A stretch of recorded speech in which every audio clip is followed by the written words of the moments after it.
Hi, I wanted to talk about commitment today, about understanding commitment.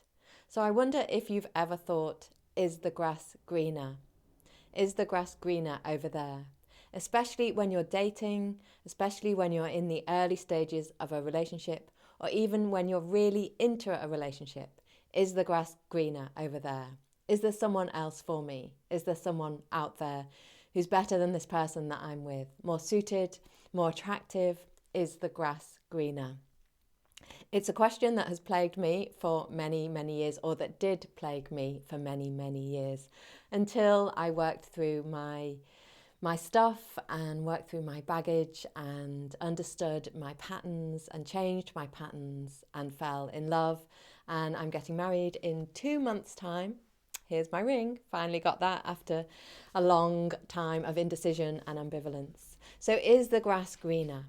So, when it comes to commitment, what we need to understand is how our commitment issues are affecting our relationship. So, they might be affecting our relationship if, for example, we always fall for people who are afraid of commitment themselves.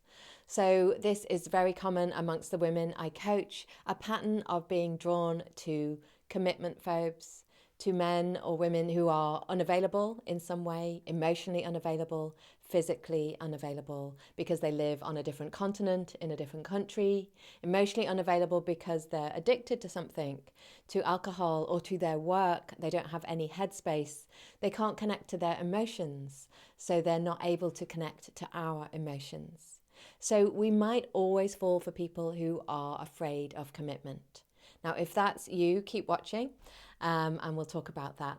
We might also run away from people who can't commit, who can commit to us, who are willing and able to commit to us. We might decide that we don't fancy them, that they're not attractive enough, not sexy enough, not exciting enough. They might be kind, they might be supportive, they might be there, they might stay, and we might run away from them. So, why do we do that? Why do we do that? So I love this topic of commitment. I believe it's my specialist subject. I could go on Mastermind and talk about it because I was afraid of commitment for many years myself. I kept running away from men who were not interested in me, who were interested in me, who were keen to be with me, and I kept falling for commitment phobes, for people who weren't able to commit. So, what I realised and what it's important to realise is we might be afraid of commitment ourselves. We might be afraid of intimacy ourselves. We might be afraid. So, one thing I do with my clients and on my How to Fall in Love course that starts this Monday is a fear audit, an audit of our fears. Why are we afraid? Why might we be afraid of relationships? Because what I did for many years was I blamed the people. I blamed the other person. I blamed the men. Why won't they commit to me? Why can't they commit to me? And it was only after having failed relationship after failed relationship did I understand that I was the common denominator. I was always there, and that I was afraid of commitment myself. If I'm afraid of commitment, then it's logical that I would keep falling for commitment phobes because there's no possibility of relationship, of intimacy with them. So my deepest fears of loving and losing, of getting hurt, they will never come to pass because this person can't commit to me.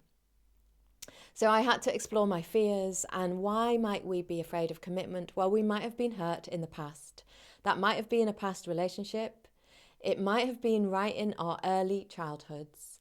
And in my case, parental arguments followed by separation, followed by divorce, followed by my dad sitting me on his knee when I was 7 or 8 and telling me that he was moving out, and wasn't going to be in the house anymore, and that broke my heart. And I thought in that moment, well, if this is love, then I don't want to do this. This hurts. This is painful. So I made a subconscious decision. I was a child at the time, but I made a decision that if this is love, then I don't want to do this. And that decision, that mindset affected all my relationships after that. So anyone who was able to commit to me, I didn't fancy them. I didn't find them attractive. I didn't want to be with them. I thought they were dull and boring. And there was someone else, that edgy, exciting guy over there, the one who can't commit. So then I kept going for these guys who couldn't commit to me. Because I kept safe. I kept myself safe in that way, safe in inverted commas, safe from loving and losing again, safe from hurt.